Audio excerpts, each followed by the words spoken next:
Episode के शुरुआत में हम यून को देखते हैं जो एमसी को देखते हुए कह रही होती है कि सारे लोग नीचे आ गए हैं लेकिन जूनियर ब्रदर अभी भी वहां क्यों खड़ा है। तो हम ओल्ड मास्टर को देखते हैं जो यून से कहते हैं अगर एमसी नहीं होता तो कोई भी स्टूडेंट यहाँ तक नहीं पहुंच पाता। तो यून भी कहते हैं कि हाँ, एमसी बहुत ही अविश्वसनीय है और ये न्यू जनरेशन पहले वाले जनरेशन से बहुत स्ट्रांग है। और फिर सीन चेंज होता है और हमें लिटिल नाइन को दिखाया जाता है जो कि दाक्षु हॉल के पिलर को पकड़े हुए होती है और एमसी को बताया जाता है कि लिटिल नाइन का लेवल अब 22 से 25 हो गया होता है और एमसी को 10,000 डेवर पॉइंट मिल रहे होते हैं। और एमसी सोच रहा होता है कि जब लिटिल नाइन ने कहा कि उसे दाक्षु हॉल का पिलर खाना है, इसका मतलब ये था कि वो बग नेस्ट में दाक्षु हॉल के पिलर को वापस लाना चाहती थी। और लिटिल नाइन को देखकर ऐसा लग रहा है कि वो इसे एंजॉय कर रही है और वो 3 टाइम्स लेवल अप भी हो चुकी है और बग्स के डेवोरिंग वैल्यू भी आसमान छू रहे हैं। और इसी दर से अगर डेवोरिंग वैल्यू बढ़ती रही तो वो बहुत जल्द थर्ड रिप्रोडक्शन के लिए रेडी हो जाएंगे। क्या ये हो सकता है कि वो पिलर और लिटिल नाइन किसी तरह से जुड़े हुए हैं? और फिर हमें उस पिलर के बारे में बताया जाता है असल में वो पिलर एबीएस का कोर होता है। तो एमसी सोच रहा होता है कि ये पिलर एबीएस से आया है और लिटिल नाइन एबीएस की रूलर है, तो इसमें कोई भी आश्चर्य की बात नहीं है। तभी एमसी कुछ देख के शौक हो जाता है और हम सिस्टम के मैसेज को देखते हैं जिसमें लिखा हुआ होता है अब एमसी को टैक्सोरियलम का मास्टर माना गया है और इससे कोई भी फर्क नहीं पड़ता कि एमसी कहाँ पर है, वो सिर्फ एक ही बार सोचेगा और ताक्षु हॉल में वापस एंटर कर सकता है। और ताक्षु रियलम के मास्टर के अलावा ताक्षु रियलम का गेट कोई भी ओपन नहीं कर सकता है। लेकिन अब ताक्षु रियलम का मास्टर एमसी बन चुका है तो एमसी किसी भी वक्त ताक्षु रियलम का गेट ओपन कर सकता है। तो एमसी सोचते हुए कह रहा होता है कि ताक्षु रियलम का मास्टर, इसका मतलब ये है कि वो पिलर ताक्षु रियलम का की था। और एमसी सोच रहा होता है कि ताक्षु रियलम में कभी भी टेलीपोर्ट कर सकता हूँ और इससे कोई भी ओपन नहीं कर सकता है, मतलब कि ताक्षु रियलम को मैं ट्रम्प कार्ड की तरह यूज कर सकता हूँ। फिर एमसी देखता है कि सारे लोग एमसी को देख रहे होते हैं तो एमसी सोचता है कि अभी बहुत सारे लोग मुझे देख रहे हैं तो मैं अभी इसे इस्तेमाल नहीं कर सकता, मैं बाद में इसे देखूंगा। और फिर एमसी वहां से ओल्ड मास्टर की तरफ जाने लगता है। तो एमसी जैसे ही ओल्ड मास्टर के पास जाता है, ओल्ड मास्टर एमसी से कहते हैं कि मेरे साथ कुछ देर के लिए तुम चलो। तो हमें दिखाया जाता है कि ओल्ड मास्टर यून और एमसी वहां से टेलीपोर्ट हो जाते हैं। तो बाकी स्टूडेंट्स एमसी को देखकर कह रहे होते हैं कि हेवनली ब्लेड किंग ने पॉइजन डीमन को पकड़ लिया है, जरूर ये टैक्सू पिलर के बारे में होगा, है ना? तो कोई कह रहा होता है कि उसे सही सजा मिली है, किसने कहा था उसे इतना अहंकारी बनने के लिए। और फिर सीन चेंज होता है और हम उस ओल्ड मास्टर को देखते हैं जो कह रहे होते हैं ग्रैंड जिया के 3 इनविंसिबल फिगर, जिनमें से एक वो ताक्षु हॉल का पिलर था जिसे सिर्फ ड्रीमर ही ऑब्जर्व कर सकता था। तो मुझे बताओ, तुमने उस पिलर को एब्जॉर्ब करने के लिए लिटिल नाइन का इस्तेमाल किस तरह किया? तो एमसी सोच रहा होता है कि अरे नहीं, ओल्ड मास्टर लिटिल नाइन के बारे में जानते हैं, क्या वो मुझे मारने के लिए यहाँ पर बुला रहा है? तभी ओल्ड मास्टर एमसी से कहता है कि क्या तुम्हें लगता था कि तुम लिटिल नाइन को पॉइजन मिस्ट में छुपा कर रख सकते हो और सबको बेवकूफ बना सकते हो? और हम यून को देखते हैं जो हंस रही होती है और कहती है कि जूनियर ब्रदर का ये डम इम्प्रेशन बहुत ही क्यूट है। तो एमसी उन दोनों को देखकर सोच रहा होता है कि उनके चेहरे को देखकर लग रहा है कि वो मुझे नहीं मारना चाहते हैं, तो मुझे सच ही बताना होगा। और फिर एमसी ओल्ड मास्टर से कहता है कि लिटिल नाइन और वो पिलर दोनों ही एबीएस से आते हैं और एक ही ओरिजिन को साझा करते हैं, या फिर आप ये भी कह सकते हैं कि वो पिलर लिटिल नाइन से रिलेटेड है। तो वो ओल्ड मास्टर कहते हैं कि अच्छा ऐसा है। और फिर वो ओल्ड मास्टर एमसी से कहते हैं कि तुम्हें ग्रैंड जिया के टैबू पर रोक लगाने वाली बात को जानना चाहिए। और गाइज, मैंने अब तक जितने भी बार टैबू कहा है उसका मतलब नहीं समझाया है, तो टैबू का मतलब शायद से फॉरबिडन पावर्स होते हैं, क्योंकि इस मानवा के अंदर टैबू को अच्छे से एक्सप्लेन नहीं किया गया है। लेकिन मुझे जहाँ तक लगता है कि टैबू का मतलब फॉरबिडन पावर से है। और फिर वो ओल्ड मास्टर एमसी से कहते हैं कि तुम्हारे पास सिर्फ 2 ही ऑप्शन है, या तो तुम ह्यूमन स्वार में रहो हमेशा के लिए, या फिर एक निवासी की तरह रहो और अपनी लाइफ को सेफ रखो, या फिर मेरे साथ आओ और अपने एग्जिस्टेंस के लिए फाइट करो। लाखों लोग तुम्हें मारना चाहेंगे, यहाँ तक कि तुम्हारे सेम लेवल या इनविंसिबल लेवल के लोग भी तुम्हें मारने चाहेंगे। और हम देखते हैं कि एमसी ये सब सुनकर शौक हो रहा होता है और एमसी सोच रहा होता है कि तो पहले ये मेरी कल्पना नहीं थी। ओल्ड मास्टर यंग मैन स्वाम में मुझे यहाँ से बाहर निकालने के रास्ते को दिखाने के लिए लाए हैं, लेकिन ओल्ड मास्टर ऐसा क्यों कर रहे हैं? हम सिर्फ एक ही बार मिले हैं। तभी हम देखते हैं कि यून एमसी से कह रही होती है कि तुम क्या सोच रहे हो, मास्टर तुमसे एक क्वेश्चन कर रहे हैं। तो एमसी कहता है कि हालांकि मैं एक टैबू को कैरी करता हूँ, लेकिन मैंने सिर्फ बुरे लोगों को ही मारा है और मेरा मानना है कि मैंने कुछ भी गलत नहीं किया है, और जबकि मैंने कुछ गलत नहीं किया है तो मैं क्यों भागूं? और हम देखते हैं कि यून एमसी के बातों को सुनकर स्माइल कर रही होती है। तो हम उस ओल्ड मास्टर को भी देखते हैं जो हंसने लगते हैं और कहते हैं कि जैसा कि मैंने अपने चुने हुए डिसाइपल से एक्सपेक्ट किया था। और वो ओल्ड मास्टर कह रहे होते हैं कि मेरी इच्छा हेवन की इच्छा है, अगर मैं गलत नहीं हूँ तो मुझे इसे क्यों स्वीकार करना चाहिए? जी गैंग उस समय तुम्हारे जितना अच्छा नहीं था। तो एमसी कहता है कि अंकल जी का ये सबसे क्या लेना देना है? तो यून एमसी से कहती है कि याद रखो कि मैं तुम्हारी सीनियर सिस्टर हूँ और अंकल जी तुम्हारे सीनियर ब्रदर हैं, तो ये सब ऐसा है। और फिर यून बताती है कि उस टाइम अंकल जी को जर्नल जियाओ के द्वारा लगभग मार दिया गया था, जब अंकल जी ने आंटी तांग को भगाने के लिए जियाओ फैमिली में हमला किया था। तो मास्टर ने उनसे अपनी जमीन पर डटे रहने को कहा, लेकिन वो मास्टर को नीचे नहीं खींचना चाहता था। अंत में उसे चुजियांग सिटी से बाहर निकाल दिया गया। तो अंकल जी को जियाओ फैमिली से भी शिकायत है। तभी सीन प्रेजेंट में आता है और हम उस ओल्ड मास्टर को देखते हैं जो कहते हैं कि पुरानी शिकायतें अब कोई भी मायने नहीं रखती है, चाहे वो इनविंसिबल हो या फिर जर्नल्स। जब तक तुम्हारी विल पावर मजबूत है, हम मास्टर और डिसाइपल के रूप में उनका सामना एक साथ करेंगे। और जब हम जियांगनान लौटेंगे तो मेरे हाथ में मौजूद ब्लेड आपके लिए रास्ता बना देगा। एमसी शौक होते हुए कह रहा होता है मास्टर, और फिर एमसी अपने घुटनों में बैठकर ओल्ड मास्टर के सामने झुक जाता है और उनसे खुद को अपने डिसाइपल के तौर पर एक्सेप्ट करने के लिए रिक्वेस्ट करने लगता है। फिर सीन चेंज होता है और हमें एक बिल्डिंग को दिखाया जाता है जिसमें कि बहुत सारे लोग एक मीटिंग कर रहे होते हैं। और फिर हमें जियांगनान वॉर जोन के सुप्रीम को दिखाया जाता है जिसका नाम कमांडर डुआन होता है। और कमांडर डुआन कह रहे होते हैं गुकाई तियांग और नियांग होंगयाओ को छोड़कर जियांगनांग के सभी बाहरी किंग्स एक साथ हो चुके हैं। तो मैं सीधे मुद्दे पर आऊंगा।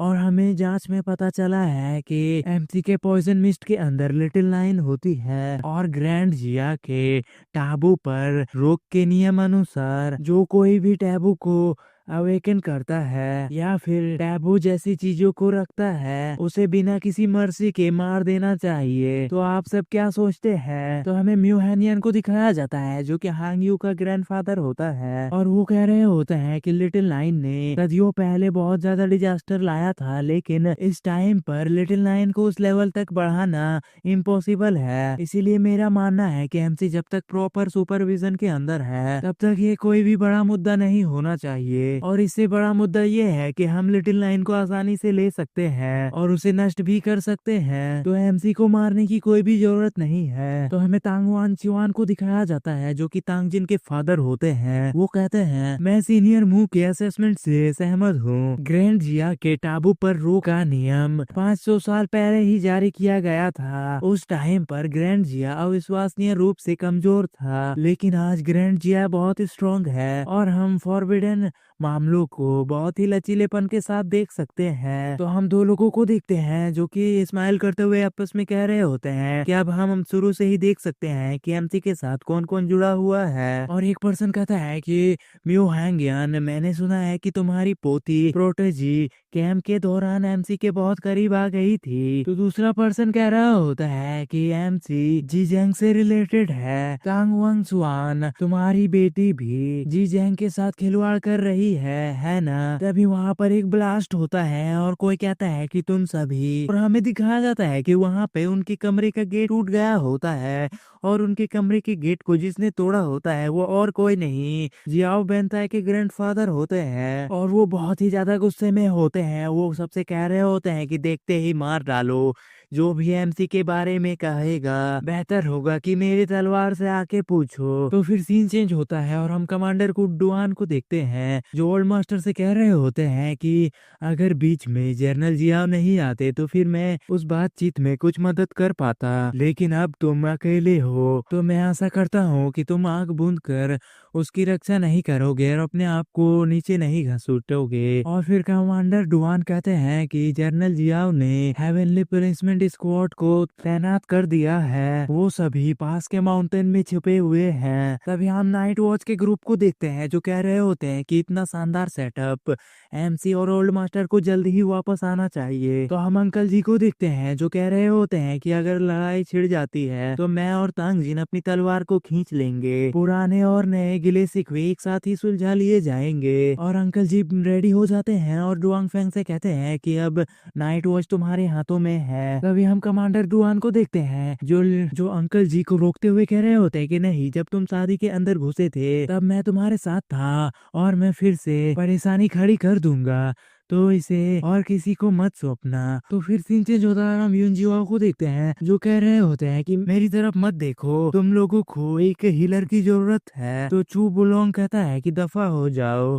मुझे अच्छा झगड़ा देखना पसंद है, मैं इस तरह के झगड़े को मिस नहीं कर सकता। तो तांगजिन कहती है कि ओल्ड जी, हम सब एक फैमिली है, तो इतना ज्यादा फॉर्मल होने की कोई भी जरूरत। अभी तांगजिन कुछ देखती है और कहती है कि देखो क्या वहाँ पर एमसी और बाकी लोग नहीं हैं। और फिर सीन चेंज होता है और हमें एक माउंटेन में एक आर्मी को दिखाया जाता है जो कि जनरल जियाओ का आर्मी होता है। और फिर हम जनरल जियाओ को देखते हैं जो हेवनली पनिशमेंट स्क्वाड को रेडी होने के लिए कहते हैं। तो हम कुछ लोगों को देखते हैं जो अपने अपने क्रॉसबो को रेडी कर रहे होते हैं। जनरल जियाओ से कहते हैं कि हाँ गॉडली क्रॉसबो रेडी है। फिर सीन चेंज होता है और हम यून और ओल्ड मास्टर को देखते हैं। तभी यून कहती है कि ये सेटअप ऐसा ही है जैसे कि पहले जब लिटिल ब्रदर ने अपनी शादी में इंटरफेयर किया था तब जैसा सेटअप था वैसा ही सेटअप अभी है, और पिछली बार मुझे इन्हें फाइट नहीं मिली थी। तो ओल्ड मास्टर कहते हैं कि क्या कर रही हो, इतनी सारे लोग देख रहे हैं तो कम से कम लड़ाई शुरू होने से पहले अपनी कूटनीति का इस्तेमाल तो करो, नहीं तो लोग सोचेंगे कि हमारा वंशज ब्रूटल लोगों से भरा हुआ है। तो यून कहती है कि आप ही हैं जो लड़ाई के लिए एक्साइटेड हैं,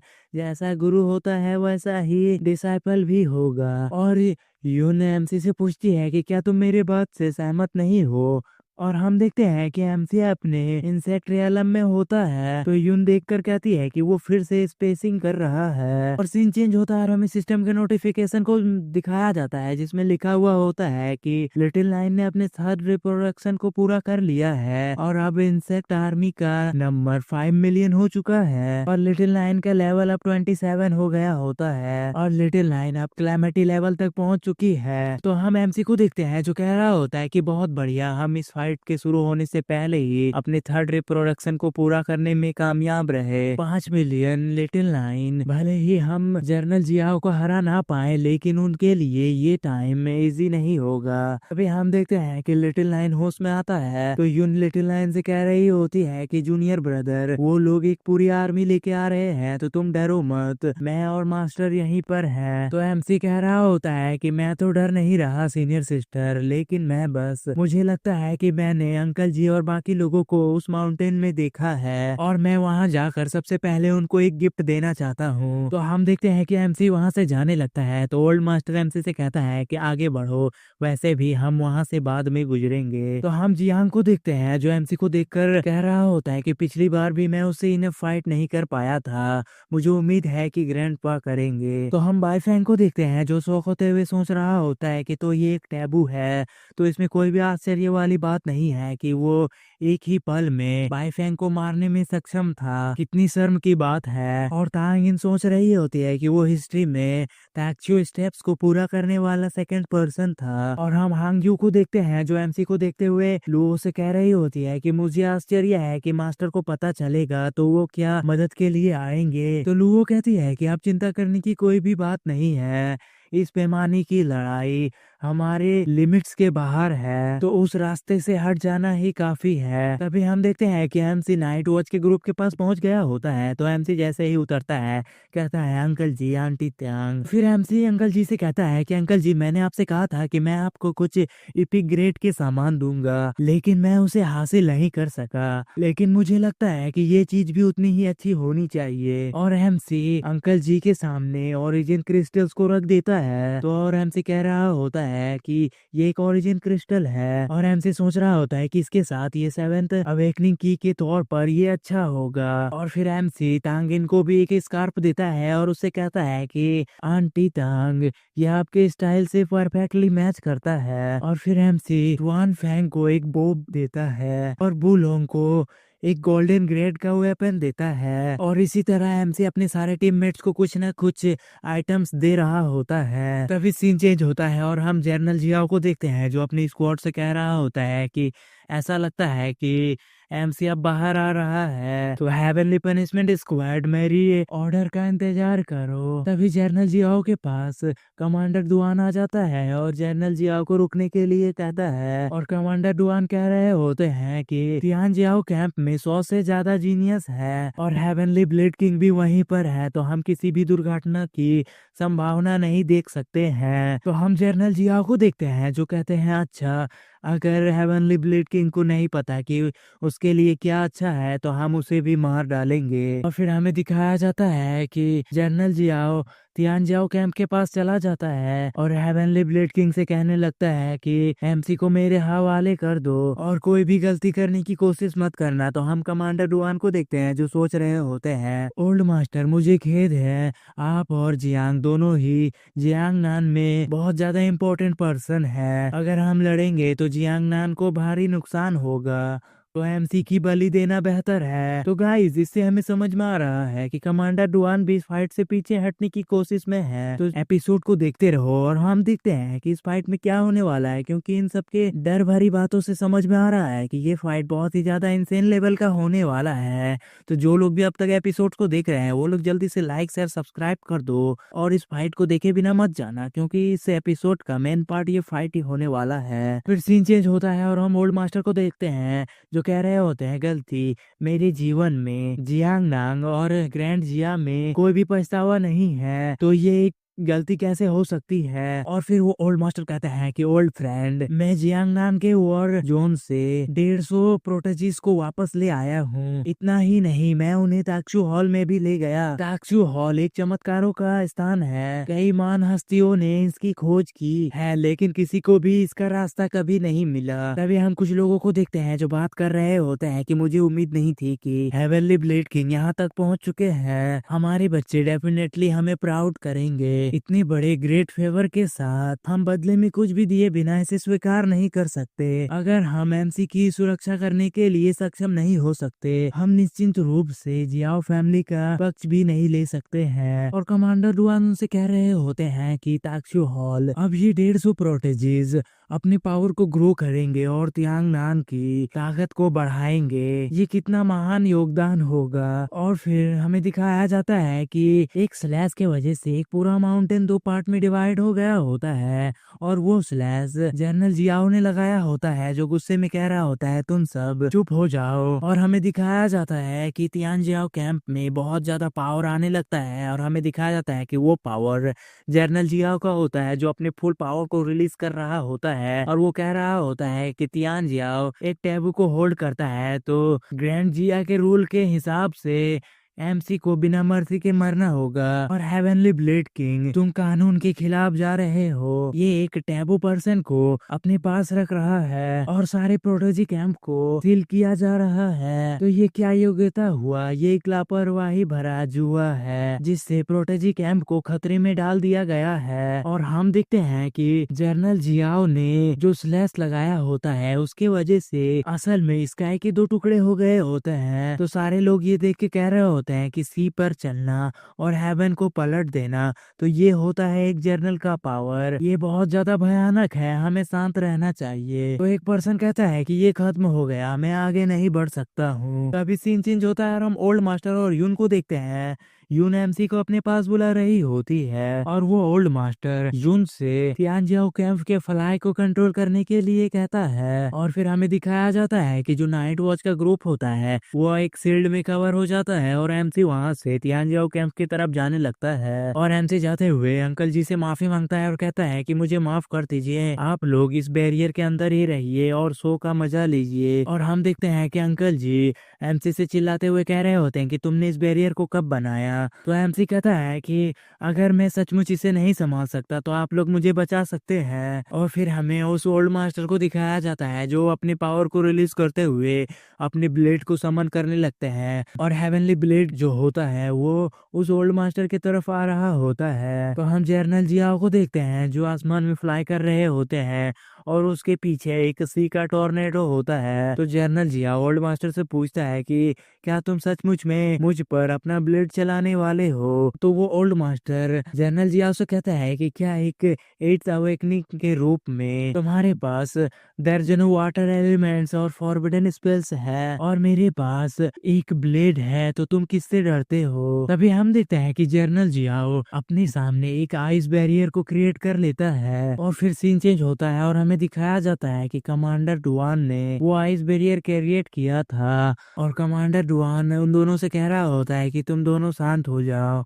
और गाइस मैं पहले ही बता दूं कि मैं साथ में ही मांगा को पढ़ता हूँ और रिकॉर्ड करता हूँ, तो थोड़ी बहुत चीजें गलती हो जाती है, तो थोड़ा सा मैनेज कर लेना। और फिर कमांडर डुआन उन दोनों से कहता है कि अगर तुम लोग सचमुच में लड़ना शुरू करते हो तो प्रोटेजी कैंप को भूल जाओ, यहाँ तक कि उसके बगल में स्थित जियांगनान कैंप भी डिस्ट्रॉय हो जाएगा। तो लोगों के लिए तुम दोनों रुक जाओ। लेकिन तभी हमें दिखाया जाता है कि कमांडर डुआन के पीछे जियाओ बेंताई आ जाता है और वो कमांडर डुआन से कहता है लोगों की भलाई के लिए क्या मैं और रैमसी 1v1 फाइट कर सकते हैं और ये फाइट एक डेथ डुअल होगा। और हम देखते हैं कि कमांडर डुआन भी जियाओ बेंताई को देखकर थोड़ा शौक हो रहा होता है। तभी जियाओ बेंताई भी आसमान में फ्लाई करने लगता है और अपने दूसरे हाथ को दिखाते हुए कह रहा होता है कि उसने तब मेरे हाथ को पकड़ लिया था, लेकिन अब मैं उसे खुद ही डिस्ट्रॉय कर दूंगा। और जियाओ बेंताई तियानजियाओ कैंप की तरफ जाने लगता है तो कमांडर डुआन भी कह रहे होते हैं कि यही सबसे अच्छा रिजल्ट है, यंग जनरेशन को अपने गिले शिकवे खुद ही मिटाने दो, तो ओल्ड जनरेशन को इसमें कोई भी इंटरफेयर करने की जरूरत नहीं है। तो हम एमसी को देखते हैं जो जियाओ बेंताई से कहता है कि 1v1 फाइट, तुम इतने भी ईमानदार नहीं हो, मुझे बिलीव नहीं हो रहा है, तो जल्दी से सच कहो। तो हम जियाओ बेंताई को देखते हैं जो स्माइल करते हुए एमसी से कहता है कि तुम बहुत ही चालाक हो और हमारा फाइट का कंडीशन यही होगा कि तुम फाइट के दौरान लिटिल लाइन का यूज नहीं करोगे। तभी हम देखते हैं कि जनरल जियाओ हंसने लगते हैं और वो कहते हैं कि जैसा कि मुझे अपने पोते से उम्मीद थी और जियांग न्यान के बेस की शांति के लिए किसी को भी इस कंडीशन से कोई भी प्रॉब्लम नहीं होनी चाहिए। और फिर हम उस ओल्ड मास्टर को देखते हैं जो कह रहे होते हैं कि बकवास, इसीलिए कि तुम मोस्टल हाई ग्राउंड में स्टैंड करते हो तो तुम ये मत सोचो कि तुम कुछ भी कर सकते हो। और वो गुस्सा करते हुए कह रहा होता है कि जी आओ कमीने, मैं तुम्हें बहुत दिनों से काटना चाहता था, तो अगर तुम में हिम्मत है तो बच्चों को मत धमकाओ और आकर मुझसे लड़ो। लेकिन तभी हम देखते हैं कि एमसी ओल्ड मास्टर को रोकने लगता है और एमसी ओल्ड मास्टर से कहता है कि मास्टर शांत हो जाओ, सबको ये मत सोचने दो कि हम बस जंगली जानवर की तरह हैं। और फिर एमसी ओल्ड मास्टर से कहता है कि टैबू का यूज नहीं करना है, तो चिंता मत कीजिए, मेरे पास उससे निपटने के लिए एक रास्ता है। तो हम ओल्ड मास्टर को देखते हैं जो एमसी के बात को सुनकर थोड़ा शौक हो जाता है और पूछता है कि कौन सा रास्ता। तो एमसी ओल्ड मास्टर से कहता है कि क्या आपने नहीं कहा था कि आप मुझे हेवन स्प्लिटिंग ब्लेड को सिखाओगे, तो आप मुझे सिखाओ, अभी सिखाओ। तो वो ओल्ड मास्टर भी शौक हो जाता है और एमसी के ऊपर गुस्सा करते हुए कहता है कि क्या अभी तुम्हें अभी सीखना है, क्या तुम मजाक कर रहे हो। और हम यून को भी देखते हैं जो ये सुनकर शौक हो गई होती है और वो भी गुस्सा करते हुए कह रही होती है कि जूनियर ब्रदर ये कैसा मजाक है, मुझे इसे समझने में 10 साल लगे थे, यहाँ तक कि ब्रदर जी भी इसे नहीं सीख पाए हैं। तो हम जियाओ बेंताई को देखते हैं जो हंसने लगता है और एमसी से कहता है कि इसका मतलब मुझे 7 से 8 साल इंतजार करना होगा, तुम सपने देखते रहो। तो हम एमसी को देखते हैं जो स्माइल करते हुए कहता है कि ये जरूरी नहीं है। और गाइस तुम लोगों को अगर याद नहीं है तो मैं तुम्हें बता दूं कि एमसी को एक कॉपी कार्ड मिला था जिसका यूज करके एमसी पहले ही हेवन स्प्लिटिंग ब्लेड को सीख चुका है और एमसी हेवन स्प्लिटिंग ब्लेड को फोर्थ फॉर्म तक डिवाइड कर चुका है। और फिर एमसी जियाओ बेंताई से कहता है कि मुझे बस 5 मिनट दो। तभी हम देखते हैं कि एमसी के बात को सुनकर ओल्ड मास्टर बहुत ज्यादा गुस्सा हो जाता है और वो एमसी के ऊपर चिल्लाते हुए कहता है कि तुम बदमाश, तुम क्या कह रहे हो? क्या तुम ये कहना चाह रहे हो कि मेरा हेवनली स्प्लिटिंग ब्लेड कोई लो लेवल का टेक्निक है? और हम देखते हैं कि जियाओ बेंताई उनकी बातों को सुनकर हंस रहा होता है और एमसी को बेवकूफ कह रहा होता है। तभी एमसी ओल्ड मास्टर का स्वॉर्ड को पकड़ लेता है और ओल्ड मास्टर से कहता है कि मास्टर आप बस मुझे सिखा दीजिए। और हम देखते हैं कि एमसी के कॉन्फिडेंस को देखकर वो ओल्ड मास्टर भी थोड़ा शौक हो रहा होता है और वो ओल्ड मास्टर फील कर रहा होता है कि जैसे ही एमसी ने उसके ब्लेड को पकड़ा है उसका ब्लेड गूंज रहा है। और वो ओल्ड मास्टर सोचने लगता है कि जब ताक्षु हॉल में वो ब्लेड कांप रहा था तब वो बिल्कुल इसी तरह कांप रहा था जैसे अभी कांप रहा है, तो वास्तव में वो एमसी के वजह से हो रहा था। फिर हम एमसी को देखते हैं और एमसी ओल्ड मास्टर के कानों में कुछ कहता है, तो हम ओल्ड मास्टर को देखते हैं जो एमसी से कहता है कि ठीक है तो मैं तुम्हें अभी सिखाऊंगा। तभी हम कमांडर डुआन को देखते हैं जो कह रहे होते हैं कि ये लाइफ एंड डेथ का डुअल है तो फिर मैं यहाँ पर एक एरेना बना दूंगा। और कमांडर डुआन की एरेना बना देते हैं और वो कहते हैं कि इस एरेना में एमसी और जियाओ बेंताई के अलावा और कोई भी इंटरफेयर नहीं कर सकता है। तभी जियाओ बेंताई उस एरेना में चला जाता है और एमसी से कहता है कि मैं तुम्हारा इंतजार कर रहा हूँ, बेहतर यही होगा कि तुम जल्दी से सीख लो। पिछली बार तो तुमने अपनी टैबू पर भरोसा किया था लेकिन इस बार मैं कंफर्म करूंगा कि हर कोई तुम्हें मरते हुए देखे। तभी सीन चेंज होता है और हम अंकल जी को देखते हैं जो एमसी से कह रहे होते हैं कि उससे मत लड़ो, भाड़ में जाओ, तुम उससे लड़ने के लिए आखिर तैयार ही क्यों हुए? ये सब मेरी गलती है, अगर मैं एमसी को उस प्रोटेजी कैंप में शामिल ही नहीं होने देता तो आज ये सब नहीं होता। तो हम तांगजिन को देखते हैं, वो अंकल जी से कहते हैं कि शांत हो जाओ, ओल्ड मास्टर कोई भी लापरवाही वाला डिसीजन नहीं लेगा। अभी हम एमसी और ओल्ड मास्टर को देखते हैं। ओल्ड मास्टर एमसी को अपने स्प्लिटिंग ब्लेड को सिखा रहे होते हैं और वो एमसी से कहते हैं कि याद रखना heaven splitting blade will power का ब्लेड है। और वो ओल्ड मास्टर एमसी से कह रहे होते हैं कि अपने अटैचमेंट्स को ओवरकम करो और डेथ पर विजय पाओ और अपने ट्रू सेल्फ को जानो और उसके हिसाब से काम करो। और फिर वो ओल्ड मास्टर एमसी को अपने हेवन स्प्लिटिंग ब्लेड को सिखाने लगते हैं और एमसी से कहते हैं कि मुझे बहुत ही करीब से देखो। और तभी ओल्ड मास्टर अपने हेवनली स्प्लिटिंग ब्लेड को यूज करते हुए एक स्लैश लगा देता है और फिर सीन चेंज होता है और हम जनरल जियाओ को देखते हैं जो कह रहा होता है कि ये स्ट्राइक मुझे एम कर रही है। और जनरल जियाओ अपने ऑल डिफेंस को एक्टिवेट कर लेता है और कहता है कि क्या उस बूढ़े आदमी को लग रहा है कि वो इस तरह से मुझे गिरा सकता है? हम कमांडर डुआन को देखते हैं जो ये सब देखकर शौक हो रहे होते हैं और वो कह रहे होते हैं कि ओल्ड मैन क्या तुम बेवकूफ हो? क्या ये 1v1 डुअल नहीं होने वाला था? तुम सारे नियमों को तोड़ रहे हो। तभी कमांडर डुआन कहते हैं कि रुको, ये हमला जनरल जियाओ की तरफ नहीं था। और हमें दिखाया जाता है कि ओल्ड मास्टर का जो स्ट्राइक होता है वो जनरल जियाओ के करीब से पार हो जाता है और वो स्ट्राइक एक फील्ड को तोड़ते हुए जनरल जियाओ के पीछे एक ड्रैगन होता है जिसके टेल को काट देता है। और तभी हम उस ड्रैगन को देखते हैं जो डायमेंशन ब्रेक के अंदर जाने लगता है और ओल्ड मास्टर से कहता है कि तुम बूढ़े कमीने, मैं तुमसे निपटने के लिए वापस आऊंगा। और हमें दिखाया जाता है कि वो ब्लैक ड्रैगन डायमेंशन ब्रेक के अंदर चला जाता है। और गाइस, डायमेंशन ब्रेक से मेरा ये मतलब है कि जो दूसरे डायमेंशन से आने के लिए पोर्टल ओपन होते हैं उन्हीं पोर्टल से वो ब्लैक ड्रैगन आया था। और कमांडर डुआन उस ब्लैक ड्रैगन को देखकर कह रहे होते हैं कि ये ब्लैक ड्रैगन यांतेज के बॉटम से निकला है, ये पास में ही छुपा हुआ था। ये कितनी ज्यादा मुश्किल घड़ी है। सबका ध्यान सिर्फ इस डुअल पर था लेकिन ओल्ड मास्टर ने ही सिर्फ इस ड्रैगन के ऊपर ध्यान दिया। वो ओल्ड मास्टर कह रहा होता है कि ये ब्लैक ड्रैगन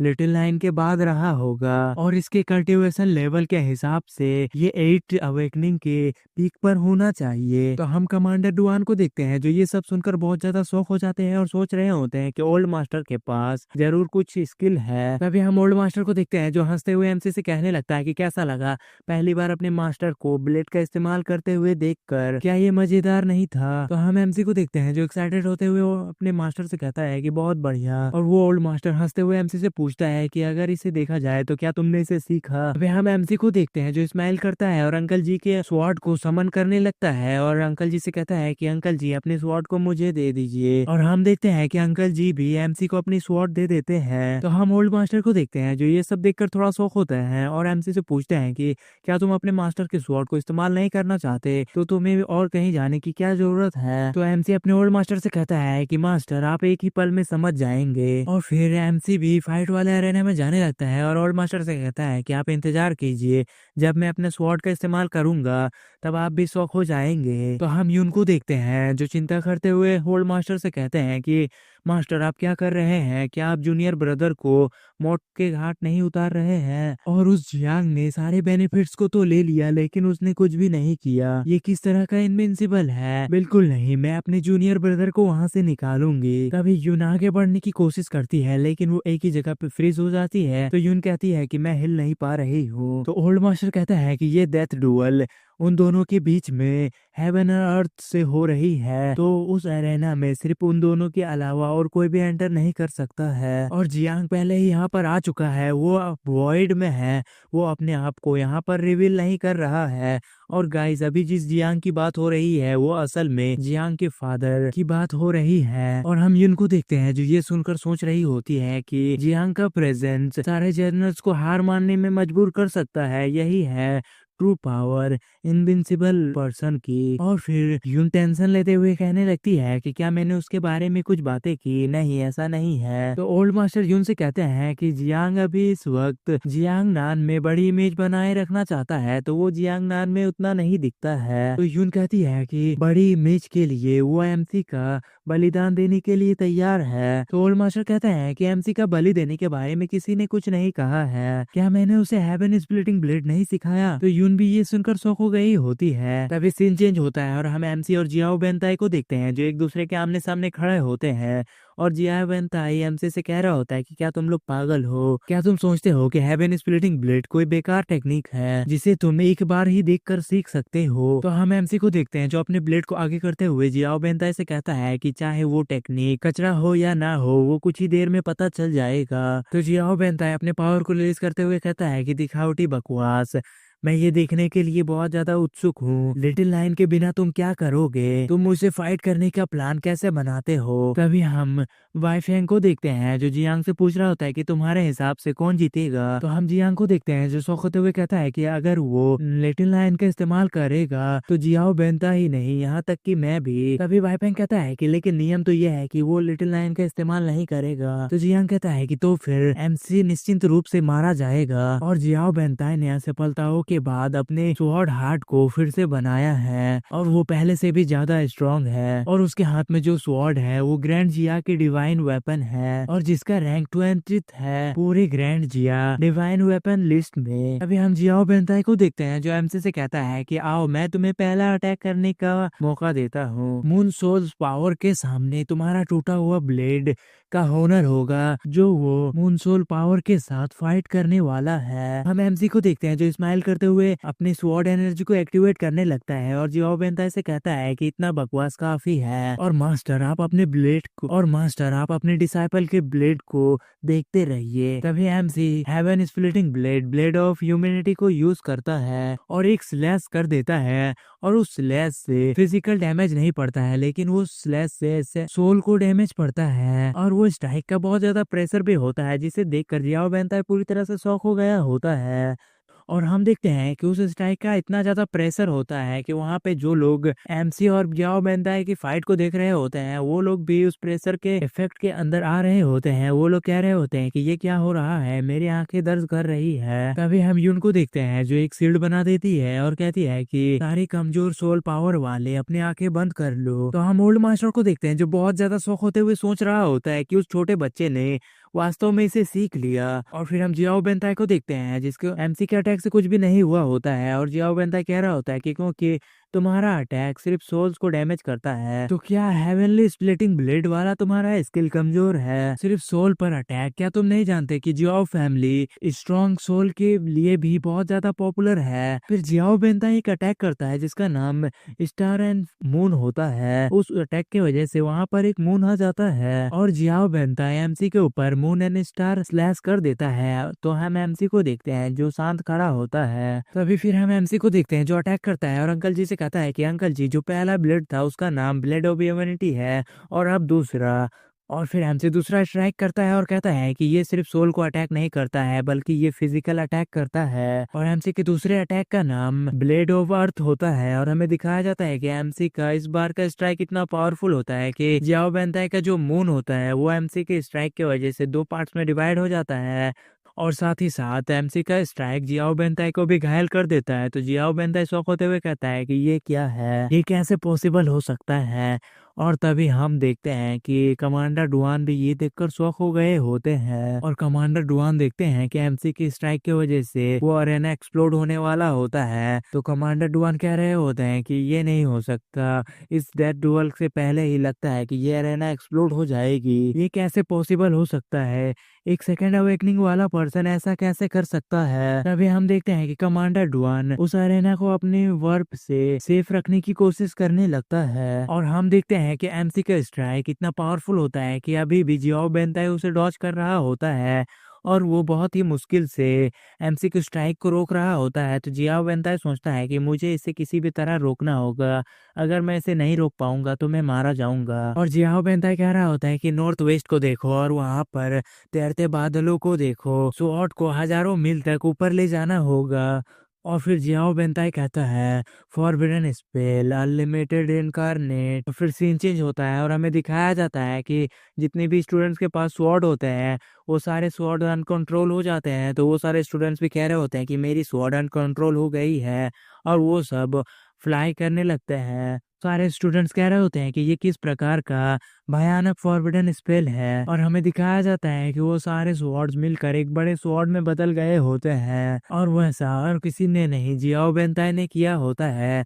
और उस टेक्निक का नाम my red sword return to the origin होता है। तो हम एमसी को देखते हैं जिसके तरफ बहुत सारे स्वॉर्ड आ रहे होते हैं। तो एमसी उन्हें देखकर कह रहा होता है विनाशकारी स्वॉर्ड लाइटिंग। तभी हम कमांडर डुआन को देखते हैं जो कह रहे होते हैं कि अरे यार, ये दोनों बच्चे तो पागल हो गए हैं। और कमांडर डुआन अपने साथियों से कहने लगते हैं कि अरेना की मजबूती के लिए कुछ आइस कल्टीवेटर को यहाँ पर ले आओ। और हम देखते हैं कि कमांडर डुआन के साथ और 2 लोग उस अरेना को बचा रहे होते हैं। तभी हम जियाओ बेंताई को देखते हैं जो हंसते हुए एमसी से कहने लगता है कि अब तुम हार गए हो, डिवाइन रैंक पाने में क्या खास बात है? तो क्या हुआ अगर तुमने हेवन स्प्लिटिंग ब्लेड को सीख लिया? टैबू के बिना तुम कुछ भी नहीं हो। तो हम एमसी को देखते हैं जो अटैक करने के लिए तैयार होता है। तभी जियाओ बेंताई कहता है कि मेरे फॉरबिडन स्पेल से तुम टुकड़े टुकड़े हो जाओ। तो एमसी जियाओ बेंताई से कहता है कि तुम मुझे कम आंक रहे हो, तुम्हें कैसे मालूम कि मैं कमजोर हूँ और मेरे पास कोई भी बैकअप प्लान नहीं है। तभी एमसी थर्ड स्ट्राइक करता है जिसका नाम heaven blade slash of karma होता है, जिसके वजह से एक ब्लास्ट होता है और वो स्ट्राइक सीधे जियाओ बेंताई को लगता है। तो जियाओ बेंताई कहता है कि ये इम्पॉसिबल है। और फिर सीन चेंज होता है और हमें जनरल जियाओ को दिखाया जाता है जो चिल्लाते हुए कहता है जियाओ बेंताई नहीं। और हम अंकल जी को देखते हैं जो शौक होते हुए अपने घुटनों में बैठ जाता है और कहता है कि the blade of humanity, the blade of earth और द ब्लेड ऑफ हेवन, ये वो सपना है जिसे मैंने बहुत सालों पहले छोड़ दिया था एमसी वो। तो हम यून को देखते हैं जो शौक होते हुए कह रही होती है कि जूनियर ब्रदर ने 5 ही मिनट में हेवन स्प्लिटिंग ब्लेड पर महारत हासिल कर ली है। और हम ओल्ड मास्टर को देखते हैं जो एक्साइटेड होते हुए कह रहे होते हैं कि उसकी एनर्जी अभी इनफ नहीं है, फिर भी उसने वास्तव में इसे सीख लिया है। उसने ना सिर्फ इस टेक्निक को सीखा बल्कि इस टेक्निक को अपग्रेड भी कर दिया। जो काम जी जैंग ने उस टाइम नहीं कर पाया उसे एमसी ने सिर्फ 5 मिनट में ही कर डाला। तभी सीन चेंज होता है और हम तांगिन, बाईफेंग और जियांग को देखते हैं। तांगिन एमसी को देखकर सैल्यूट कर रही होती है और कहती है कि वो बहुत स्ट्रांग है। और हम बाईफेंग को देखते हैं जो रोने लगता है और कहता है हमारे पास सीखने का कोई भी मौका नहीं था, फिर भी उसने 5 ही मिनट में हेवन स्प्लिटिंग ब्लेड में मास्टर हासिल कर ली। और हम जियांग को देखते हैं जो शौक होते हुए कह रहा होता है एमसी, मेरे जीवन काल में मेरे साथियों के साथ शायद सबसे भयानक एनिमी होगा। और फिर हम हांग यू और लुओ को देखते हैं जो दोनों ही रोने लगती है और वो कह रही होती है कि एमसी सचमुच में बहुत औसम है। तभी सीन चेंज होता है और हम मार्शल गॉड और स्वॉर्ड गॉड को देखते हैं। स्वॉर्ड गॉड कह रहे होते हैं कि हेवनली ब्लेड किंग का ये डिसाइपल सचमुच में इंटरेस्टिंग है और मेरा सुझाव है कि हम उसे ना मारे और उसके चमत्कारों के धारदार पत्थर को देखें। तो मार्शल गॉड कहते हैं कि वैसे भी मैं उसे इस बार मारने का प्लान नहीं बना रहा था। तो स्वॉर्ड गॉड कहते हैं कि लेकिन वर्तमान स्थिति को देखते हुए भले ही तुम कोई भी कार्रवाई मत करो, लेकिन जियांग इसे इतनी आसानी से नहीं जाने देगा। और हम मार्शल कोर्ट को देखते हैं जो ये सब सुनकर थोड़ा शौक हो रहे होते हैं, लेकिन तभी सीन चेंज होता है और हम जनरल जियाओ को देखते हैं और जनरल जियाओ के ऊपर मार्शल गॉड अपना प्रेशर डाल रहे होते हैं। तो जनरल जियाओ मार्शल गॉड से कहता है कि अपना प्रेशर वापस लो, मुझे इंसाफ चाहिए। तो स्वॉर्ड गॉड मार्शल गॉड से कहते हैं कि समझे मेरा मतलब क्या है, अब ये गंदगी साफ करने की जिम्मेदारी तुम्हारी है, मैं बस शो देखने के लिए यहाँ से गुजर रहा था। तो मार्शल गॉड जनरल जियाओ से कहते हैं कि अब आप बहुत बूढ़े हो चुके हैं, तो तुम्हें नियम पता होने चाहिए कि जो लोग भी डेथ डुअल करते हैं और जो विन करता है उन्हें रिजल्ट स्वीकार करना चाहिए। तो हम जनरल जियाओ को देखते हैं जो कहते हैं लेकिन तभी एमसी वहां पर आ जाता है और जनरल जियाओ से कहता है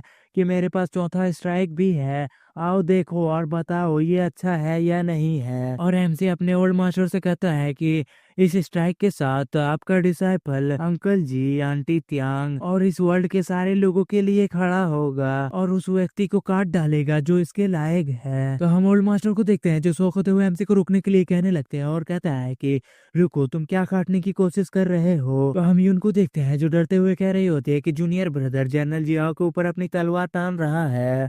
तो हम मार्शल गॉड को देखते हैं जो कहते हैं कि शेर को उकसाना अपनी मौत की तलाश करने जैसा होता है, ये बच्चा मूर्ख है। तो स्वॉर्ड गॉड कहते हैं कि खैर अब तुम्हारे पास उसे बचाने का कोई भी मौका नहीं है। तभी हम जनरल जियाओ को देखते हैं जो अपने पावर को रिलीज कर लेता है और एमसी से कहता है कि रिस्पेक्ट के साथ मरना एक सेकंड की अवेकनिंग चींटी जितनी होती है और तुम मुझ पर अपने ब्लेड को तानने की हिम्मत कर रहे हो, क्या मजाक है। और फिर दिखाया जाता है कि एमसी अपने फोर्थ स्ट्राइक को करता है जिसका नाम the blade of great way होता है और एमसी अपने फोर्थ स्ट्राइक के साथ ग्रो ऑफ एवरीथिंग को भी यूज करता है और इसी के साथ एमसी का ब्लेड भी डिस्ट्रॉय हो जाता है। तो हम जियाओ बेंताई को देखते हैं जो शौक होते हुए कह रहा होता है कि इतनी ज्यादा पोटेंशियल, हम इसे डेथ के विष पर क्यों खत्म कर रहे हैं। और हम जियांग को देखते हैं, जियांग भी शौक होता है और कहता है ये पागलपन है, वो अटैक बहुत पावरफुल है, वो 5 अवेकनिंग के माउंटेन सीरियलम से है और उसने अपनी पूरी ताकत से एमसी के ऊपर एक अटैक किया है। पॉइजन डीमन हेवन को चैलेंज कर रहा है, अगर ये एनिमल्स का शहर होता तो ग्रैंडपा उस बंदर को जरूर प्यार करते। लोग शौक होते हुए कह रहे होते हैं कि एमसी का फोर्थ स्ट्राइक और वो लोग कह रहे होते हैं कि जनरल जियाओ का अटैक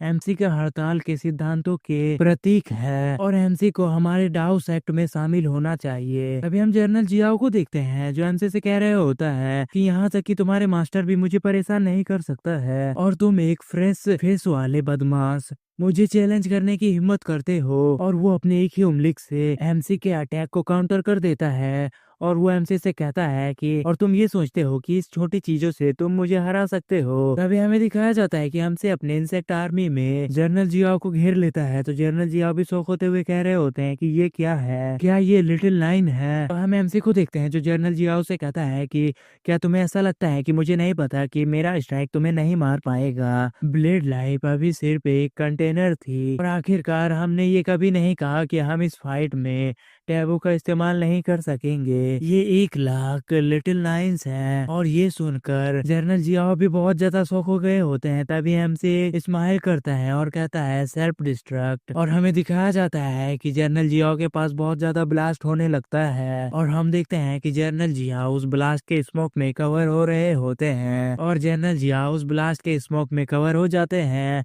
और मैं तुम्हें बता दूं कि ये स्मोक मामूली स्मोक नहीं है, असल में ये पॉइजन मिस्ट है। तो उस ब्लास्ट के बाद एमसी कहता है कि चलो चलते हैं और फिर एमसी वहां पर और भी ज्यादा ब्लास्ट करने लगता है। तभी हम कमांडर डुआन को देखते हैं जो उस ब्लास्ट को देखकर अपने साथियों से कहता है कि जल्दी यहाँ से भागो भागो। तभी हमें जनरल जियाओ को दिखाया जाता है जिसका कि एमसी के ब्लास्ट की वजह से कुछ भी नहीं होता है और वो स्मोक से बाहर आते हुए कह रहा होता है कि इस बच्चे को मार देना होगा वरना ये फ्यूचर में डिजास्टर बन सकता है। और जनरल जियाओ स्मोक से ही एक अटैक करता है जिसका नाम curse of water blood explode होता है, और वो एक कर्स टाइप का अटैक होता है जो सीधे एमसी को लग जाता है, और उस अटैक की वजह से एमसी एक बैरियर में फंस जाता है। तो एमसी शॉक होते हुए सोच रहा होता है कि ये किस तरह का फॉरबिडन स्पेल है, और तभी दिखाया जाता है कि एमसी के बॉडी से ब्लड आने लगता है, और तभी एमसी शॉक होते हुए कहता है कि धत तेरी की मेरे बॉडी के ब्लड को जनरल जियाओ कंट्रोल कर रहे हैं। तभी एमसी देखता है कि उसके बॉडी से बहुत ज्यादा ब्लड आने लगता है जिस वजह से एमसी का बॉडी कांपने लगता है, और हम जनरल जियाओ को देखते हैं जो अभी भी स्मोक के पीछे होता है, और वो अपनी मुट्ठी बांधते हुए कहता है कॉन्ट्रैक्ट, और हमें दिखाया जाता है कि एमसी के बॉडी से अब और भी ज्यादा ब्लड आने लगता है। तभी सीन चेंज होता है, हम अंकल जी को देखते हैं जो बैरियर के अंदर होते हैं, और वो बैरियर को ठोक रहे होते हैं, और वो कह रहे होते हैं कि लालत है इस बैरियर पर। और तभी हमें दिखाया जाता है कि यून और ओल्ड मास्टर एमसी को बचाने के लिए उनकी तरफ जा रहे होते हैं, और साथ ही साथ हांग यू और लुओ भी एमसी की तरफ जा रहे होते हैं। तभी हांग यू और लुओ को उन दोनों के फादर रोक लेते हैं और उनसे कहते हैं कि ऐसे सिचुएशन में कूदना, क्या तुम दोनों मरना चाहती हो? तो हांगजू और लुओ दोनों ही खड़े हो जाते हैं, और लुओ अपनी फादर से कहती है कि फादर, क्या हमारे पास कोई ऐसा ट्रम्प कार्ड है जिससे हम एमसी को बचा सके? और हांगजू भी अपने ग्रैंडफादर से कहने लगते हैं कि ग्रैंडफादर प्लीज एमसी को बचा लीजिए। तो लुओ के फादर कहते हैं कि माफ करना लड़कियों, हमारे पास ऐसा कुछ भी नहीं है। और हांगजू के ग्रैंडफा कहते हैं कि एक बार जब किसी को ब्लड एक्सप्लोड का कर्स दे दिया जाता है तो वो उस कर्स के वजह से लगभग मर ही जाता है, और खास तौर पर जनरल जियाओ ने एमसी को ब्लड एक्सप्लोड का कर्स दिया है, तो एमसी का बच पाना नामुमकिन है, और ओल्ड मास्टर पहले ही मदद के लिए जा चुके हैं। तो बस हम उम्मीद कर सकते हैं कि ओल्ड मास्टर और मार्शल गॉड जनरल जियाओ को रोक पाए। तभी हम देखते हैं कि ओल्ड मास्टर और यून जनरल जियाओ के पास पहुंच जाते हैं। ओल्ड मास्टर जनरल जियाओ को रुकने के लिए कह रहे होते हैं, और यून भी कहती है कि ओ अरे बूढ़े बदमाश, मेरे जूनियर ब्रदर को छोड़ दो। तो जनरल जियाओ उन दोनों से कहता है कि जाने दो, बहुत देर हो चुकी है, एमसी बहुत जल्द ही एक्सप्लोड होने वाला है, आराम से बैठो और शो का आनंद लो। तभी हमें दिखाया जाता है कि ओल्ड मास्टर और यून दोनों ही साथ में जनरल जियाओ के ऊपर अटैक कर रहे होते हैं, और दोनों ही हेवन स्प्लिटिंग ब्लेड का स्ट्राइक जनरल जियाओ के ऊपर करते हैं। तो हम जनरल जियाओ को देखते हैं जो उन दोनों से कहते हैं कि ओल्ड मास्टर, तुम्हारा ब्लड डिसेंडेंट अच्छा है, लेकिन क्या तुम लोग सोच रहे हो कि तुम दोनों का स्ट्राइक मुझे हिट कर सकता है? और हम देखते हैं कि उन दोनों का स्ट्राइक जनरल जियाओ की बैरियर में अटक जाता है, और जनरल जियाओ तक नहीं पहुंच पाता है। तो ओल्ड मास्टर कहते हैं कि मैं देखना चाहता हूं कि तुम मेरे कितने स्ट्राइक्स को झेल सकते हो।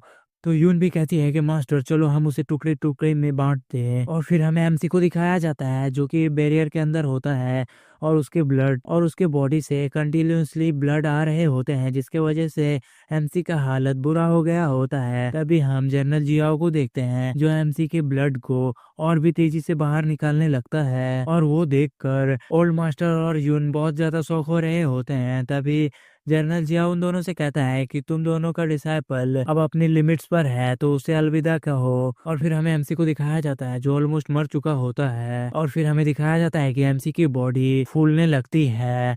फिर हमें दिखाया जाता है कि एमसी का बॉडी अचानक से एक्सप्लोड हो जाता है, जिसे देखकर अंकल जी और तियांग बहुत ज्यादा शॉक हो गई होती है, और ओल्ड मास्टर भी बहुत ज्यादा शॉक हो गए होते हैं। यून भी रो रही होती है, और हम हांगयू को देखते हैं जो शॉक होते हुए कह रही होती है कि ये सब हमारे साथ मजाक हो रहा है, मास्टर इतनी जल्दी नहीं मर सकते हैं, ये इम्पॉसिबल है। तो लुओ भी कहती है कि हाँ, वो हमारे साथ हर बार ऐसा ही करते हैं, इस बार भी वो हमारे साथ मजाक ही कर रहे हैं। तभी हम जनरल जियाओ को देखते हैं जो हंसने लगते हैं और कहते हैं कि अब ऐसा नहीं हो सकता, एमसी मारा गया है। और जनरल जियाओ हंसते हुए कहने लगते हैं कि मैंने तुम्हारा बदला ले लिया। तो गाइस, तुम लोगों को क्या लगता है कि एमसी मारा गया? हमारा मेन कैरेक्टर इतना जल्दी मारा कैसे जा सकता है? अगर तुम लोगों को लगता है कि एमसी मारा गया तो जल्दी से वीडियो को लाइक शेयर सब्सक्राइब कर दो, और आगे देखते रहो क्योंकि तुम लोगों के लिए बहुत बड़ा सरप्राइज आगे आने वाला है। तो फिर हम ओल्ड मास्टर को देखते हैं, वो कह रहे होते हैं कि अगर आज मुझे मरना भी पड़े तो मैं मर जाऊंगा, लेकिन मैं तुम्हें मार डालूंगा। तो यून भी कहती है मैं भी मास्टर उस बूढ़े आदमी को आज मार ही डालूंगी। तो हम कमांडर डुआन को देखते हैं जो शौक होते हुए कह रहे होते हैं लगता है कि आज और भी ज्यादा मौतें होने वाली है, और मार्शल गॉड अगर जल्द ही आप एक्शन में नहीं आते हैं तो ये दोनों मारे जाएंगे। तभी हमें दिखाया जाता है कि ऑल गॉड और यून जनरल जियाओ के ऊपर अटैक करने वाले होते हैं, लेकिन तभी मार्शल गॉड अपने प्रेशर के वजह से उन तीनों को वहीं फ्रीज कर देते हैं और कहते हैं कि इसे यहीं रोको। और वो मार्शल गॉड कहते हैं कि मैं बैटलफील्ड को बदलने की सलाह देता हूँ। लेकिन गैस व्हाट, तभी दिखाया जाता है कि जनरल जियाओ के पीछे एमसी का पॉइजन मिस्ट आ जाता है और उस पॉइजन मिस्ट एमसी का आवाज आता है कि नहीं, चलो इसे इसी वक्त यहीं खत्म करते हैं, मैं और सिर्फ तुम। और फिर हमें दिखाया जाता है कि उस पॉइजन मिस्ट से एमसी बाहर आ रहा होता है और एमसी को देखकर यून और ओल्ड मास्टर बहुत ज्यादा शॉक हो गए होते हैं। तो एमसी कहता है, क्या तुमने सचमुच सोचा था कि मैं इतने आसानी से मारा जाऊंगा? मेरे पास तुम्हारी सोच से कई ज्यादा ट्रम्प कार्ड है। तो हम जनरल जियाओ को देखते हैं जो शौक होते हुए कहता है, नहीं ये इम्पॉसिबल है, मैंने उसे अपनी आंखों से मरते हुए देखा था। तो हम बाईफैंग को देखते हैं जो शौक होते हुए कहता है कि एमसी ने ये क्या किया। तो जियांग भी शौक हो गया होता है और वो कह रहा होता है कि क्या एमसी का ये पुनर्जन्म है। और फिर हमें हांग्यू और लुओ को दिखाया जाता है जो रोते हुए कह रही होती है कि हाँ वो सचमुच हमारे साथ मजाक कर रहे थे। तो हम चुबुलोंग को देखते हैं जो शौक होते हुए कह रहा होता है कि उसमें से डेड स्पिरिट्स की इस गंध आ रही है, जरूर ये रीपर ऑर्डर होगा जो काम कर गया। तो हम यून जियाओ को देखते हैं जो खुश होते हुए कह रही होती है कि हाँ ये वही होगी जो हमें स्पिरिट विलेज में मिली थी, जो मौत को रोक सकता है। और फिर हम एमसी को देखते हैं जो अपने पॉइजन मिस्ट को एक्टिवेट कर रहा होता है और कहता है कि अगर तुम मुझे नहीं मार सकते तो फिर अब मेरी बारी है। और फिर एमसी अपने पॉइजन मिस्ट को बुला लेता है और कहता है कि मैंने तुम सबको बहुत समय तक रखा है, अब बाहर आओ। तो हम जनरल जियाओ को देखते हैं जो एमसी के इंसेक्ट्स को देखकर कह रहे होते हैं कि इनमें से कुछ तो क्लेमेटी लेवल तक पहुंच चुके हैं, तुम्हारी हिम्मत कैसे हुई? तो फिर हम स्वॉर्ड गॉड को देखते हैं जो कहता है कि ये नंबर तो लगभग बेतुका है। तो मार्शल गॉड कह रहे होते हैं, क्या वो हाल ही में अवेकन नहीं किया था? उसके पास इतनी ज्यादा इंसेक्ट कहाँ से आए? ऐसा लगता है कि मैंने उसे कम आका। तो हम स्वॉर्ड गॉड को देखते हैं जो एमसी को देखते हुए स्माइल कर रहा होता है और कहता है कि तुम एक चालाक लोमड़ी की तरह हो, तुम्हें पता है कब क्या करना है। और हम एमसी को देखते हैं जो जनरल जियाओ से कहता है कि मैं अपने सारे इंसेक्ट को जोखिम में डालकर तुम्हें आज नष्ट कर दूंगा। और एमसी अपने सारे इंसेक्ट्स को ऑर्डर दे देता है कि जाओ और जनरल जियाओ के टुकड़े कर दो। तभी हम जनरल जियाओ को देखते हैं जो अपने अटैक करने की कोशिश करता है, लेकिन वो तभी देखता है कि वो हिल नहीं पा रहा होता है। तभी जनरल जियाओ कहता है कि ये मार्शल गॉड का हो रहा है जिसने मुझे फ्रीज कर दिया है, लेकिन क्यों? और फिर हमें दिखाया जाता है कि जो एमसी का इंसेक्ट आर्मी होता है वो जनरल जियाओ के ऊपर अटैक कर देता है और वहाँ पे बहुत ज्यादा ब्लास्ट होने लगता है। तब हम हांग्यू को देखते हैं जो शौक होते हुए कह रहे होते हैं कि मार्शल गॉड तो बहुत अजीब है, वो एमसी की मदद कर रहे हैं। तो लुओ के फादर कहते हैं कि ये तो ऑब्वियस है, चुप रहो और उन्हें अपना काम करने दो। और फिर हम एमसी को देखते हैं जो स्माइल करते हुए कह रहा होता है कि अगर किसी पर्सन के ऊपर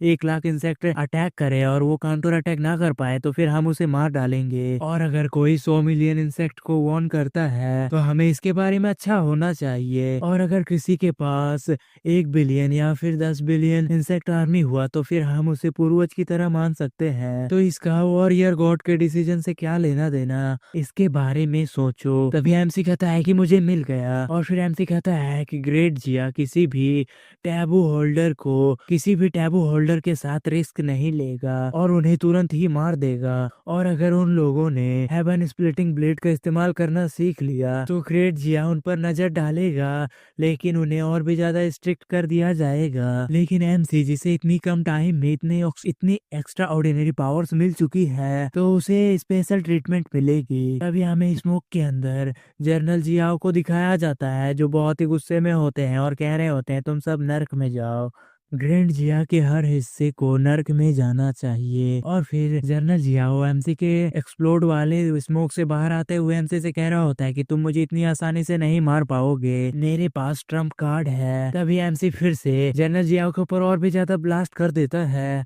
और वो जनरल जियाओ सोच रहा होता है कि मार्शल गॉड का दिखावा सिर्फ एक भ्रम है, अगर मैं सब कुछ लगा दूं तो फिर मैं इसे तोड़ सकता हूँ। मौत के सामने किसी भी चेहरे को बचाने की जरूरत नहीं है, अपना सब कुछ लगा दो और इसे तोड़कर जिया से बचो। और जनरल जियाओ अपने डिवाइन माइट का इस्तेमाल करता है और एमसी के एक्सप्लोजन से बाहर आ जाता है और एमसी के ऊपर अटैक ही करने वाला होता है। तो हम एमसी को देखते हैं जो शौक होते हुए सोच रहा होता है कि उसने मार्शल गॉड के और मेरे एक्सप्लोजन को तोड़ दिया। तभी एक अटैक जनरल जियाओ को लगता है, जिसके वजह से जनरल जियाओ बहुत ज्यादा जख्मी हो जाते हैं और उसके मुंह से ब्लड भी आने लगता है। और जनरल जियाओ से कोई कहता है कि अब सब कुछ खत्म हो चुका है और अगर तुम 1 इंच भी आगे बढ़ने की कोशिश करते हो तो मैं तुम्हारे सर काट दूंगा। तो जनरल जियाओ कहते हैं कि तुम भी स्वॉर्ड गॉड, तुमने भी ऐसा किया। तभी हम एमसी को देखते हैं जो फिर से अपनी इंसेक्ट आर्मी को बुला लेता है और जनरल जियाओ के ऊपर से फिर से एक्सप्लोजन कर देता है। तो जनरल जियाओ कह रहा होता है कि नहीं,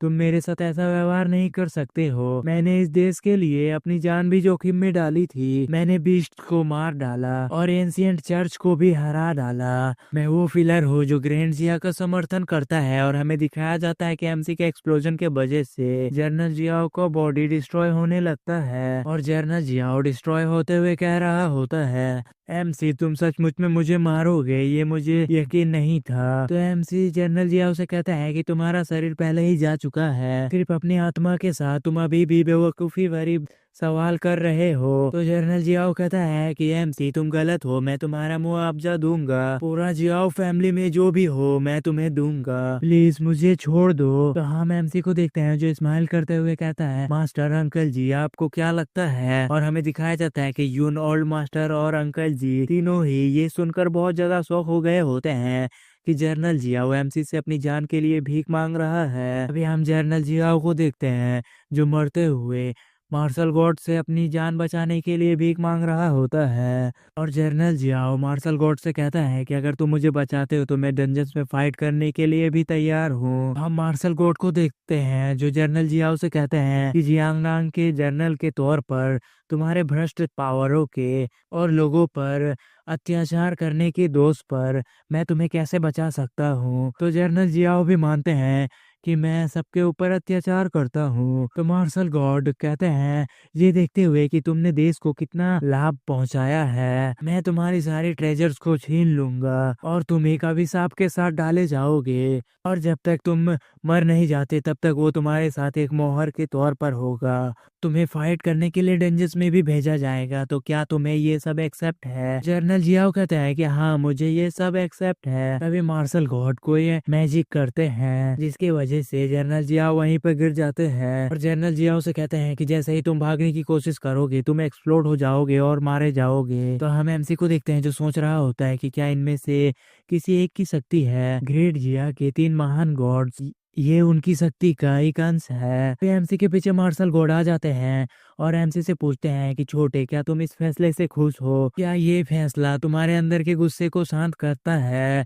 तो हम एमसी को देखते हैं जो मार्शल गॉड की आवाज को सुनकर शॉक हो रहा होता है। तो एमसी तुरंत ही पीछे मुड़ता है और कहता है बिल्कुल मैं आपके फैसले के साथ हूँ। एमसी कहता है कि मैं वास्तव में इतना पागल नहीं था, मैं बस कूल दिखना चाहता था। मार्शल गॉड कहते हैं कि तुम बहुत ज्यादा प्रतिभाशाली हो और तुम अपनी जगह को भी अच्छे से जानते हो। आज यहाँ आना मेरे लिए एक अच्छा ऑप्शन था और तुम्हारे इंट्रोडक्शन के लिए थैंक यू। अभी मार्शल गॉड के पास कमांडर डुआन आ जाता है और वो कहता है कि पॉइजन फैलने वाला है और अभी इसमें पॉल्यूशन भी फैलने वाला है। तभी जो मार्शल गॉड होते हैं वो उस जगह को तुरंत ही प्यूरिफाई कर देते हैं। तो हम एमसी को देखते हैं जो बहुत ज्यादा शौक हो जाता है और वो सोच रहा होता है कि बस एक ही चुटकी में इस पूरे एरिया को प्यूरिफाई कर दिया गया। वो इतना पावरफुल है कि वो डरावना है। तभी हम मार्शल गॉड को देखते हैं जो जनरल जियाओ को लेकर हवा में चला जाता है और वो सबसे कहता है कि जैसा कि तुम सब लोग देख रहे हो मैं सारे सिचुएशन को कंट्रोल कर सकता हूँ। मेरे ऑर्डर्स और रेगुलेशंस को सारे जगह में फैला दो। जो लोग देश को बेनिफिट दे रहे हैं वो सब लोग फ्रेंड्स हैं और जो लोग देश के खिलाफ जाते हैं वो एनिमीज हैं। और जनरल जियाओ इस सब का एक अच्छा उदाहरण है। और जहाँ तक कि एमसी की बात है तभी हम देखते हैं कि हांगयू के ग्रैंडपा एमसी के पास आ जाते हैं और मार्शल गॉड से कहते हैं कि आप एक स्मार्ट पर्सन है और एमसी एक यंग पर्सन है और एमसी बहादुर भी है। अगर वो शक्तिशाली भी है फिर भी वो ऐसा कुछ भी नहीं कर पाएगा जिससे कि ग्रैंड जिया को हानि पहुंचे। और म्यू फैमिली के रिप्रेजेंटेटिव के रूप में मैं एमसी के हर चीज के लिए अपनी गारंटी लेता हूँ। तांग फैमिली भी सामने आते हैं और एमसी की गारंटी लेते हैं और जियांगनांग आर्मी भी एमसी के साथ होती है। तो मार्शल गॉड कहता है कि तुम सब लोग हमारे साथ जुड़ने के बारे में सोच सकते हो, हम तुम सबको सारी सप्लाईज देंगे। तो सब लोग कह रहे होते कि मार्शल गॉड भी एमसी के सपोर्ट में है। तो हम सब उनका साथ देंगे। तभी हम लुओ को देखते हैं जो अपने फादर को आगे धकेलते हुए कह रही होती है कि फादर देखिए, पहले ही सब लोग एमसी की तरफ खड़े हो चुके हैं, तो आप भी अपना भाषण दीजिए। और हम लुओ के फादर को देखते हैं जो थोड़ा सा घबरा रहे होते हैं और लुओ के फादर चिल्लाने लगते हैं। तो हम लुओ को देखते हैं जो सोच रही होती है कि फादर थोड़े से पढ़ाई के तौर पर कमजोर है। तो फिर हम ओल्ड मास्टर और यून को देखते हैं। यून कह रही होती है कि शायद एमसी ने पहले ही ये सब सोच लिया था, इसीलिए उसने जनरल जियाओ के ऊपर अटैक किया था।